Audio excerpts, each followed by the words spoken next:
Ventura Center for Spiritual Living. I'm Reverend Bonnie Rose, and it is wonderful to see you here today. Let's start our celebration service by standing up and singing together. And so it is, and so we allow it to be. Let us breathe in together deeply, anchoring in community, anchoring in love, as we listen to the words of our sacred reading. An excerpt from I Hope I Screw This Up by Kyle Cease.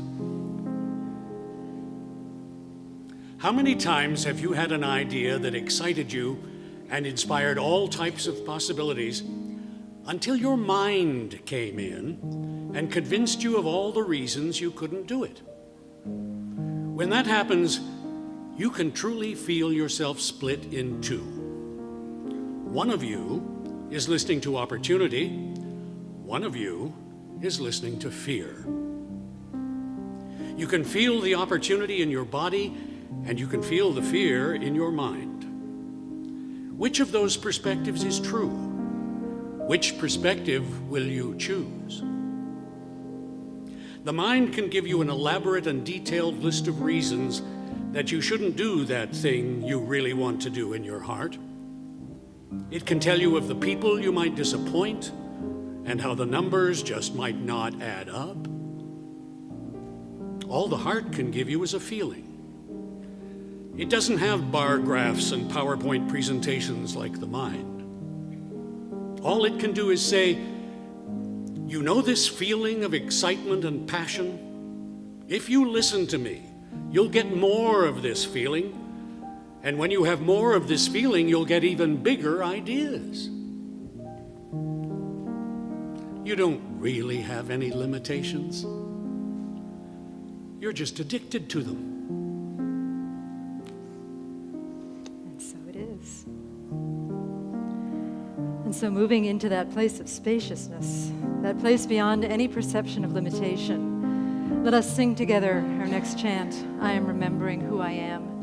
Knowing that I am is the name of spirit, it's the name of love, it's the name of absolute reality.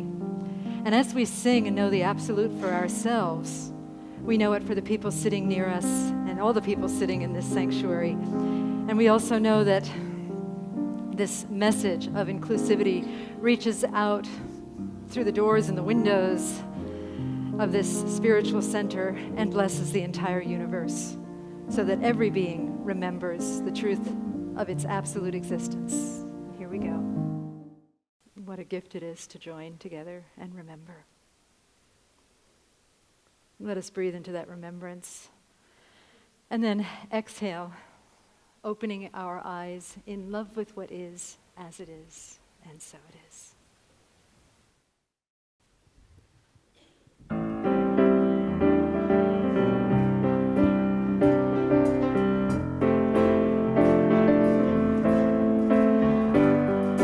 When the world is breaking down around you, taking everything that you know, what you didn't know is that we can go forever if we want to. We can live inside of a moment, the one that we own.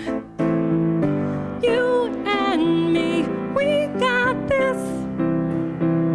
You and me, we're beautiful, beautiful. We're gonna be alright.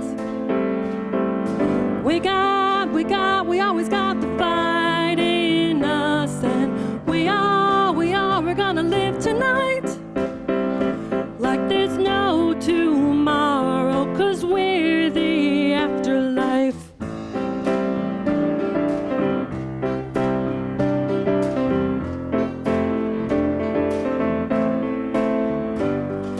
Living like you're dying isn't living at all. Give me your cold hands and put them on my heart.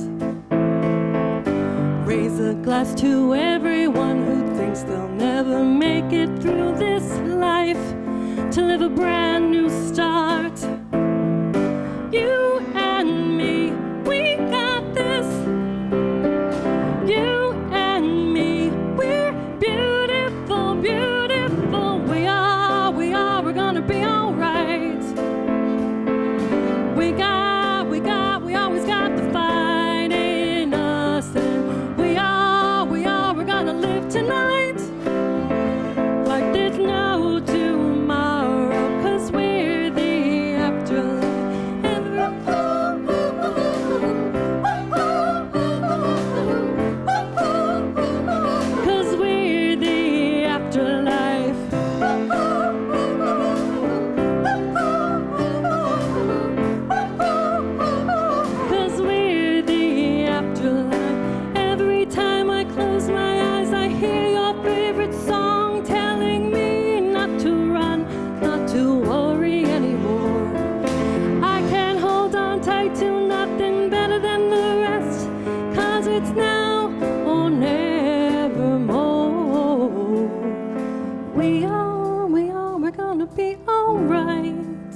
like there's no tomorrow, 'cause we're the afterlife. We're gonna be alright, be alright. We always got the fight in us. We're gonna live tonight like there's no tomorrow, 'cause we're the afterlife.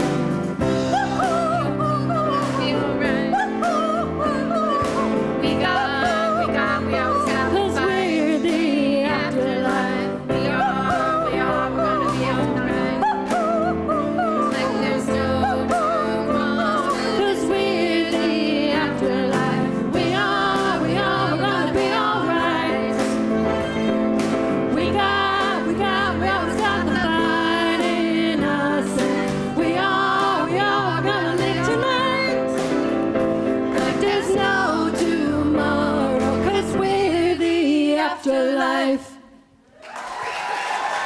Thank you. I'd like to thank the bands and the backup singers. Thank you very much.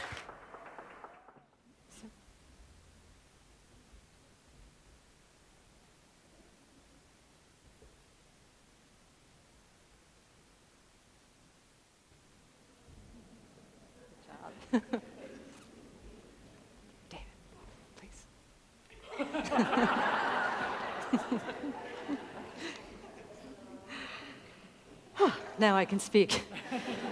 It's a good thing I'm speaking about addiction, because I'm not really addicted to anything, other than the way the stage looks and, I don't know, a few other odds and ends. Anyway, thank you so much for the beautiful music, Kelly Jo and the backup girls, and Mary for putting it all together. It's just so wonderful. The band, it's great. Thank you. So you heard the end of the reading that Hugh did if you were here for the reading. The last line of that reading is a quote from this book with a strange title, I Hope I Screw This Up. When I gave the reading to Hugh, he said, "Don't you mean I hope I don't screw this up?" I'm like, no, the book is I Hope I Screw This Up. And it's about how falling in love with your fears can change the world, which is very, it's very paradoxical, very Ventura Center for Spiritual Living. I hope I screw this up. Let's all say this together. I hope I screw this up. Amen, and so it is. Yeah. So the last line of the reading is, you don't have any limitations, you're just addicted to them. And I remember hearing Kyle Cease say that when I saw him in person a while back, and it was intriguing then, and it's intriguing to me now, because first of all, the idea that we don't have any limitations, sometimes it does feel like we have limitations, but then the other thing is that we don't have any limitations, but we're addicted to them. So we're addicted to something that we don't even have, which is bizarre, right? It's bizarre enough to be intriguing and sort of paradoxical enough for me to want to pursue it on a deeper level. So that's what we're doing here this morning. I think it starts, as most things start, with the nature of God. And when we talk about the nature of God in the spiritual center, we're talking about what you might call absolute reality or existence. God is everything. God is omnipresence. God is the infinite that encompasses endless possibilities, that is also the source of endless and infinite possibilities. So God is all of that. And because God is omnipresence, God is also present in each of us. It's like we are a wave in the ocean, except the ocean has waves, but the waves also contain the ocean, So that's kind of like the relationship that we have with this mystical creation, this mystical absolute reality that we call God. So all of that is going on, and we have this sense of remembering perhaps endless possibilities. Dr. Ernest Holmes, the founder of this religion, of this spiritual philosophy, said that spirit imposes no limitations. Spirit imposes no limitations. And he also says all limitations are self-imposed. Why would we do something like that? Those of you who've been hearing me speak for a while know that when I was working at the North Hollywood Church, there was a practitioner student there who said, right before his test, the practitioner 2 students are always asked to define the science of mind in 50 words or less. And this guy said, I can do it in 3 words or less. And those 3 words are, you probably remember, it's your fault.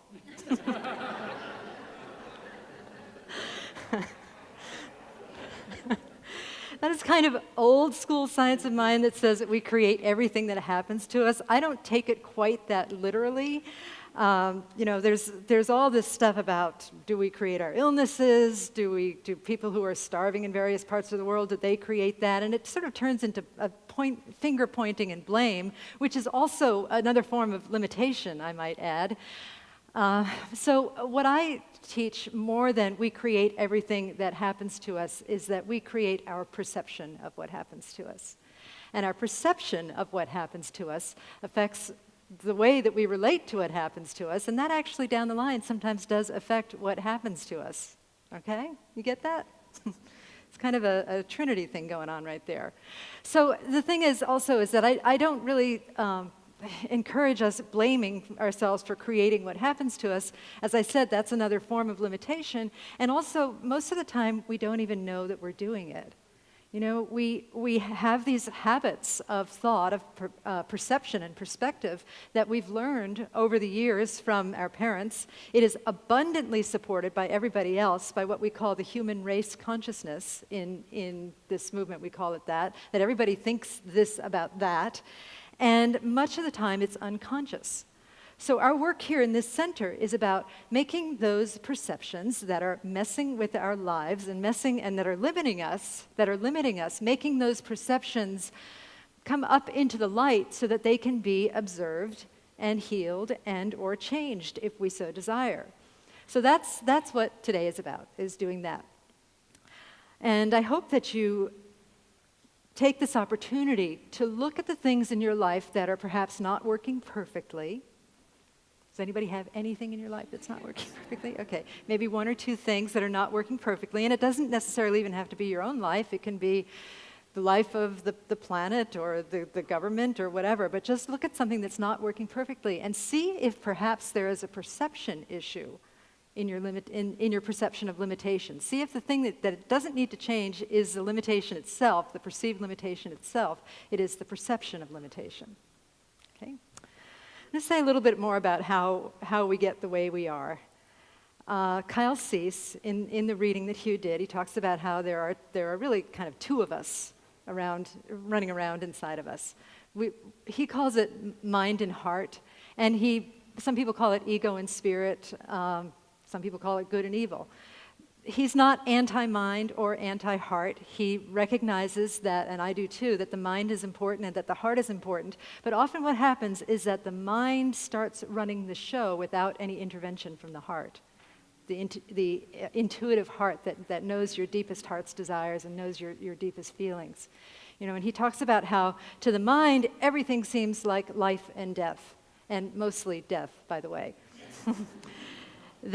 And he defines death as humiliation or abandonment or being rejected or failing or illness or even death itself is death. But again, perceptually speaking, what if that is not true? What if abandonment is not abandonment? What if humiliation is not humiliation? What if failure is not failure? What if limitation is not limitation? And what if, as I hope we all know, death is not really death? It is just a portal to infinite life. We are always making up stories based on our perceptions. One of my greatest teachers of this is my dog, Bartok, or Barty. If I say Bartok, people think that it's Klingon. It's not. It's a composer.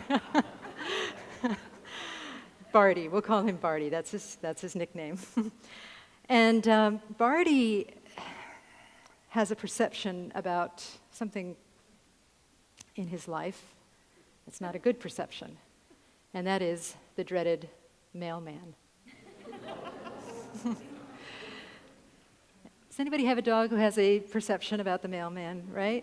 So, the mailman to Barty is like some kind of a Viking or something that's coming off of his boat with a spear and a shield, and he's getting ready to maraud and pillage, and he comes up to the house and he has the effrontery to touch the house. And Barty barks his head off at this because of this evil, marauding Viking that is coming to ruin our lives. That is his perception. And I've met the mailman, and he's actually very nice, by the way. But, the really interesting thing to me about that is, I learned this from a practitioner at my former church who rescues a lot of dogs, and she knows a lot about dogs. And she said, you know why it's so hard to train a dog to avoid barking at the mailman? Because the mailman comes up and rudely touches the house, and the dog is barking, and then the mailman goes away. And so Barty says, I've saved us again. You're welcome. Right?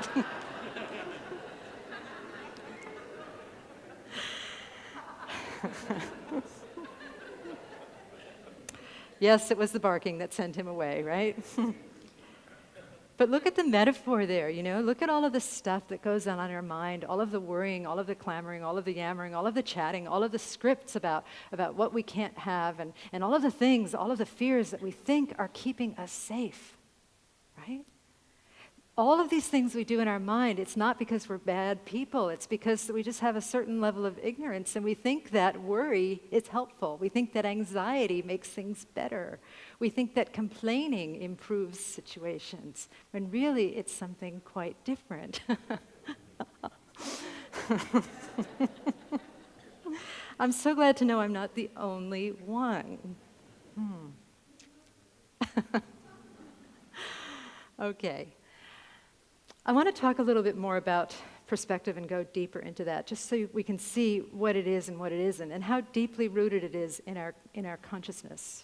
Talking about the dog is one thing, but this is a human story about perception. And this is a story from Dr. Michael Beckwith. A story told by Dr. Michael Beckwith that I heard him say twice. I've heard him speak twice in the last 10 years or so. And I heard him tell this story both times, so I think it meant a lot to him. And this is a story about Dr. Michael being at the airport at LAX, and he was getting ready to fly someplace for a speaking engagement. And he was at the baggage claim, and he was not at the check-in place, getting his boarding pass and doing all what you do at the boarding pass place. And he sort of felt this energy behind him, and he looked at him, and he looked behind himself, and he saw that there were two police officers that were staring at him. And they appeared to be talking about him, and they were whispering, and they were looking at him kind of furtively. And he thought, oh boy, here it goes. Here it comes. Not only am I an African-American man checking baggage while black, but also you may not, and this is also news that was shared on Oprah, so I think it's okay for me to share it here. But as Dr. Michael Beckwith says, he at one time before he became a minister was engaged in an entrepreneurial activity of an illegal nature, meaning that he sold pot. And he had a huge pot-selling empire, by the way. So he may have learned something about what it means when policemen look at you. Perhaps others of us have learned that too. I mean, don't you kind of cringe a little bit when you see a policeman or police car in your rearview mirror? You start thinking, what did I do wrong? What did I do wrong? What did I do wrong? Is it me? Right?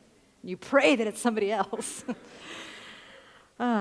So anyway, these cops are looking at Dr. Michael. They're talking about him. They're pointing at him. It's not feeling good to him, but he continues about his business. And then the cops come up to him, and they tap him on the shoulder, and he thinks, oh boy, here it is. Here it goes. I'm going to jail. One of the cops says to him, excuse me, but our wives made us watch The Secret.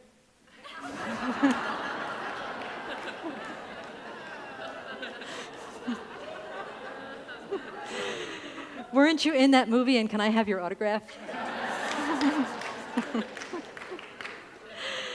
So you see, that's what we do. And it turned into, instead of going to jail, it turned into this beautiful, beautiful handshaking and hugging and autographing and talking about metaphysical principles, when in his mind he had a whole story about it was it was something else. So, this is somebody who has meditated and been a minister for years and is a celebrated speaker, and someone that, quote unquote, should know better.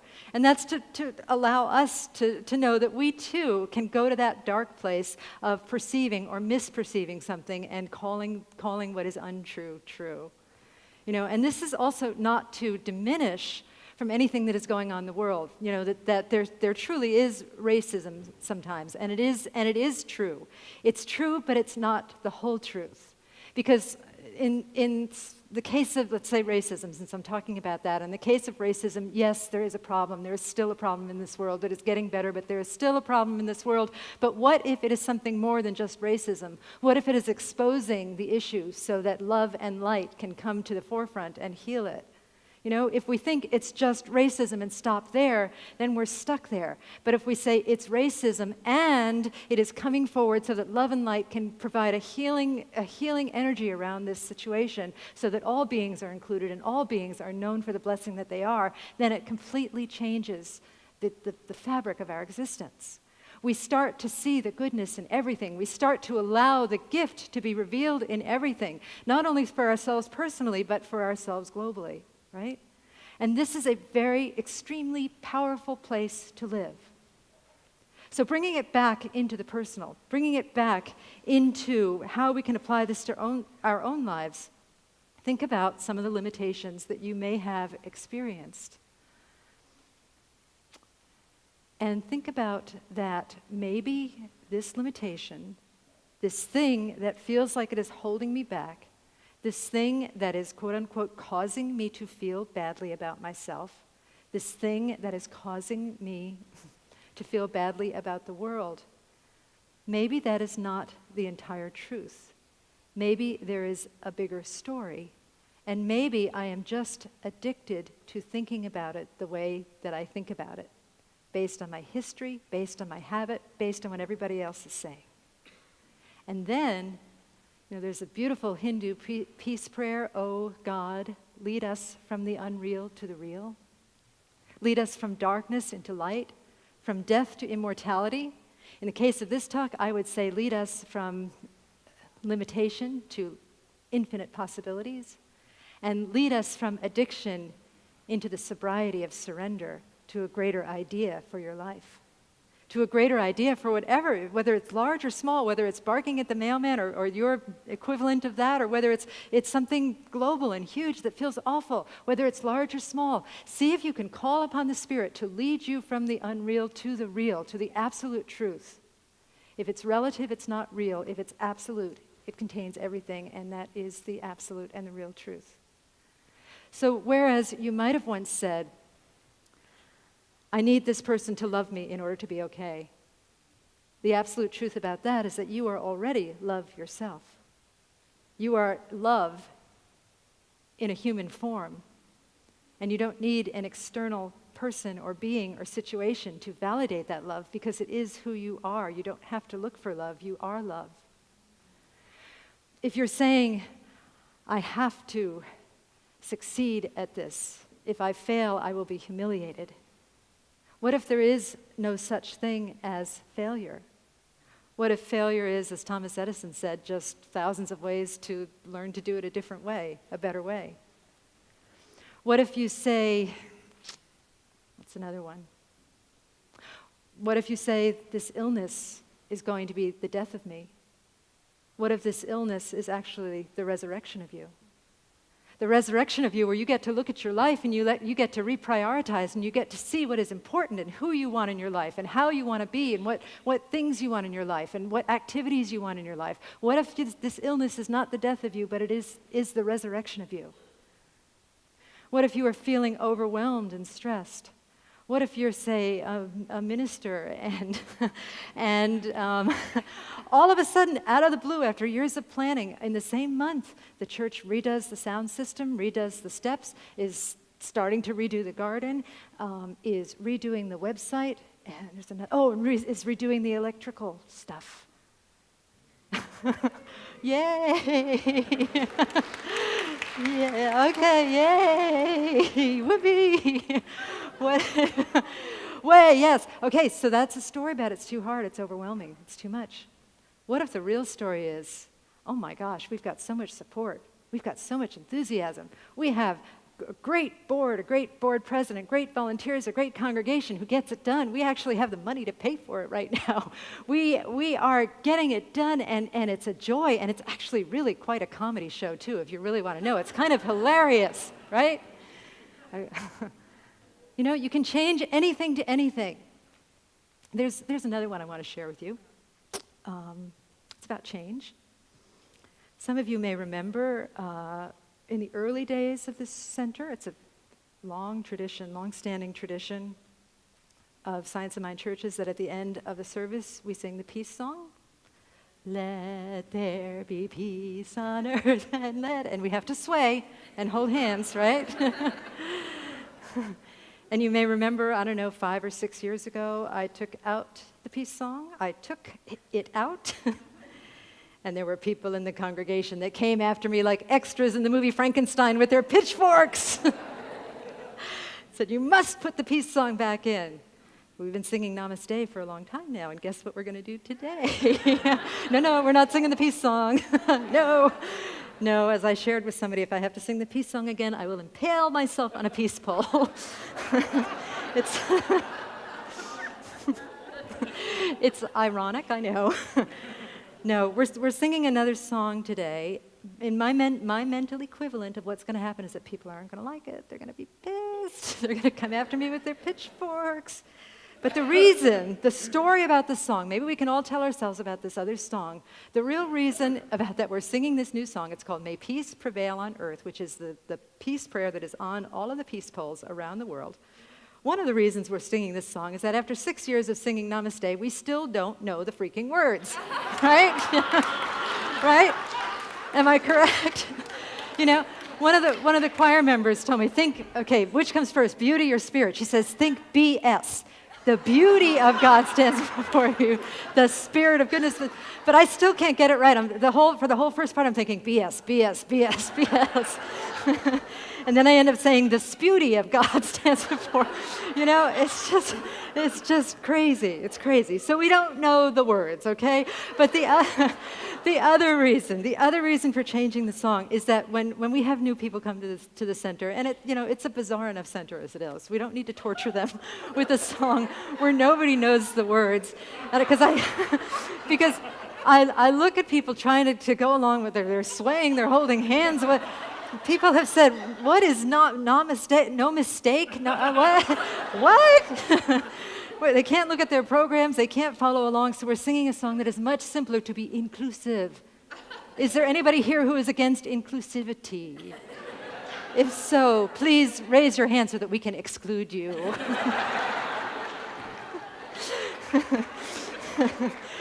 We're singing it to be inclusive of new people, but also we are singing it because, as I said, it is the words on the peace pole. And the way that we're singing it is, may peace begin in me, with me. No, may peace begin in me. I don't know the words either. May peace prevail. There we go. May peace prevail. Thank you, David. May peace prevail in me. And then we sing that for a while. Then we sing, may peace prevail in you, sending it around the room. And then we say, may peace prevail on earth, sending it out to the entire world. And that, my friends, is what we are intentionally doing here, is that we are doing the spiritual work on ourselves and supporting one another in doing that spiritual work. And then we are sending it out to bless the entire world. And that makes a difference. That makes a huge difference. So, if you hate the new song, I still want to hear about it because I love you. But just try, if you would, with the new song and with other strange limiting realities that come up in your life. Try checking your perspective. Try checking your perception of limitation and see if it's just something that you happen to be addicted to through repeating over and over again and through habit. How interesting that our teen came up here wearing a shirt from Breaking Bad, which is a TV show about addiction, right? Not only addiction to meth, but it's also addiction to pride, right? Yeah. We'll have to give Ethan a prize for doing that. We'll give him a copy of something. We'll give him something. We'll talk, okay? Yeah. Ethan read my mind. Yeah. I'm going to close with a story about Gandhi's wife, Kasturba Gandhi. And this is actually a combination. It's a little bit of my meddling with the story to spice it up a little, not spice it up, but to make it a little, to flesh it out a little bit. I heard it from Brock, our board president, and it has a little bit of my friend Pancho and Sri Aurobindo in it as well. So you can see it's embellished just a bit. Anyway, so Gandhi and his wife actually worked together as a team much of the time, and she didn't get hardly any of the credit for it. But when he protested, she protested. When he fasted, she fasted. When he was imprisoned, she was often imprisoned as well. And so somebody decided to interview Gandhi's wife and ask her about these phenomena, these things that were going on in her life and what that was like for her. And he said to her, isn't it humiliating when you're protesting, when you're protesting and people are calling names at you and people are hating you? And she said, my dignity abides in service, meaning that she can't be humiliated, right? And then he said to her, but what about in prison? You've been imprisoned. Isn't that a horrible thing? And she said, there is no prison. And that reminded me of my friend Pancho, who was arrested for excessive meditating and brought to prison, and he turned it into an ashram and changed the whole energy of the prison by sitting there and meditating. And Sri Aurobindo, who was arrested and turned that into an ashram as well for himself, to work on himself and write wonderful books, right? And then the reporter, not satisfied with those answers, he said, yes, I know, all of this is great, but there are humans in the world, and humans are difficult, and what about human limitation? And Mrs. Gandhi said, what limitation? So that is what I call forth for all of you. Just as I said that the ocean has waves, and the waves have the ocean, there is as much God in Gandhi, in Martin Luther King, in Gandhi's wife, in the Dalai Lama, in Jesus, in Buddha, in any other great person you can name. All of that God is omnipresent, and all of that God exists within you so that you can check your perception of limitation and come up with a better story. Always choose the better story. If it is life-affirming, if it makes you feel expansive, if it helps you feel the infinite presence, then you are on the right track. Let us affirm the truth right now as we move into prayer.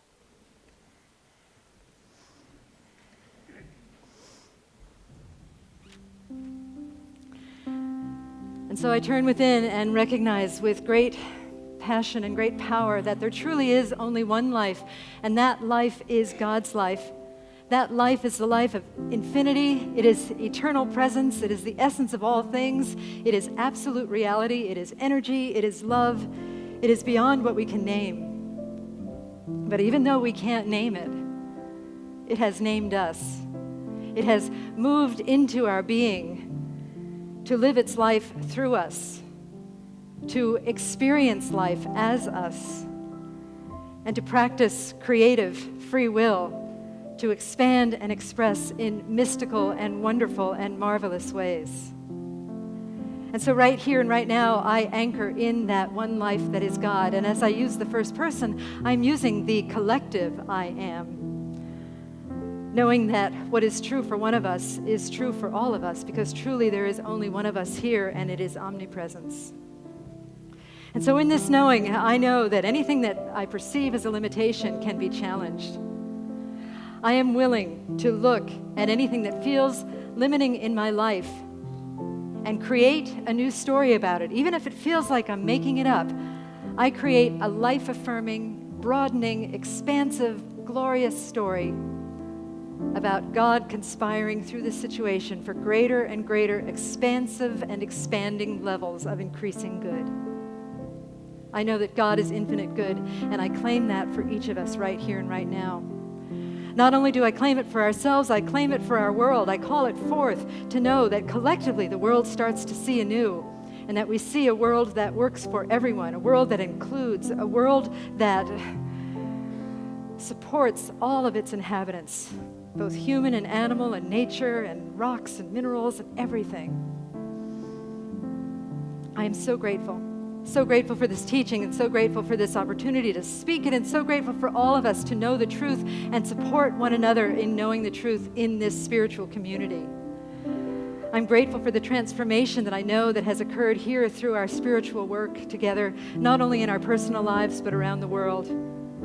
And I bless the spiritual center. I bless all of the work that is being done. I bless every single person here today and those who are not here.